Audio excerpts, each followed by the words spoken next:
Now, go to section 35. This individual, Sidney Rigdon, becomes one of our most important characters in the early history of the church. In fact, it's Sidney Rigdon who is going to be spokesman largely for Joseph. He is an amazing preacher. He can speak for 2 hours without any microphones or amplification device out in the opens, and he can preach a sermon and keep people engaged. Apparently had quite the gift as a leader of the church in those early years. And in fact, it's Sidney Rigdon who, after Joseph is martyred, it's Sidney who's going to claim that he is now supposed to be the overseer of Joseph's church when Brother Brigham is going to stand up and give his speech. And you get that incredible story that we'll cover many months from now. So here at the beginning, Sidney Rigdon listened to the preaching of those 4 missionaries that came through Kirtland. He accepted the Book of Mormon. He came east to visit Joseph Smith. And here in December of 1830, just a few months after those missionaries left, he's now with Joseph, and he receives this beautiful revelation. Look at verse 3. Behold, verily, verily, I say unto you, my servant Sidney, I have looked upon thee and thy works. I have heard thy prayers and prepared thee for a greater work.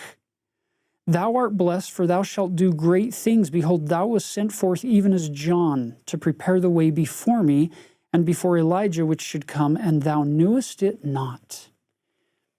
Sidney had built up a church in Kirtland with a lot of people, and he was preaching out of the Bible. When he now learns about the truths of the gospel from the Book of Mormon, and many of the people in his group now join the church and become a new core for the Church of Jesus Christ as it's going to come to Kirtland and the Kirtland area.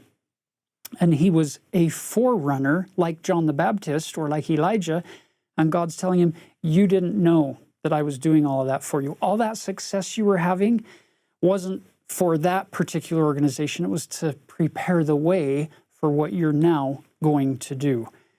I love that for you and me, because sometimes in our lives, we can be doing things and not have any idea that God is preparing us to use those very things that we're accomplishing to accomplish something very different that He has in store for us. And it's being able to let go of the old and embrace the new elements that come from the Lord, that adaptability that's beautifully portrayed in Sidney Rigdon's story. Look at verse 13. Wherefore, I call upon the weak things of the world, those who are unlearned and despised, to thresh the nations by the power of my Spirit. Now, just as a side note, in the 1981 edition of the Triple Combination, the word there is thrash the nations. But if you read it on the current edition of the Scriptures, the word thrash is changed to thresh. I like that, because you see, missionaries and apostles and prophets and church leaders aren't supposed to go out and thrash or beat up the world.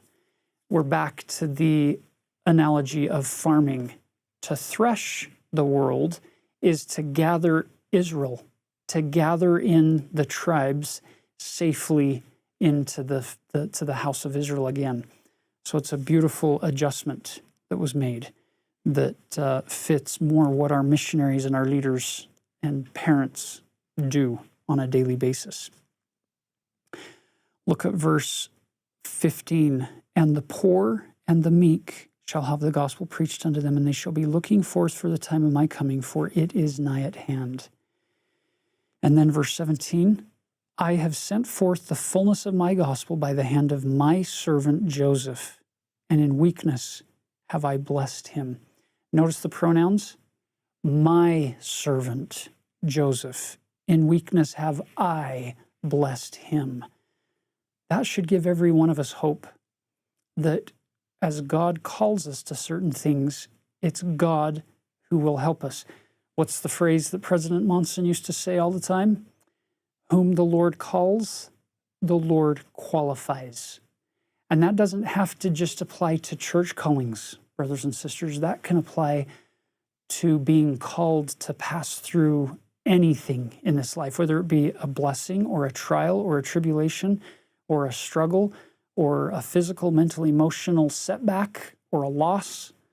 God will qualify those whom he calls to pass through certain things. Look at verse 27 to finish off his section. Fear not, little flock, the kingdom is yours until I come. Behold, I come quickly. Even so, amen. Once again, there's a sense of urgency. This isn't a sit back and relax.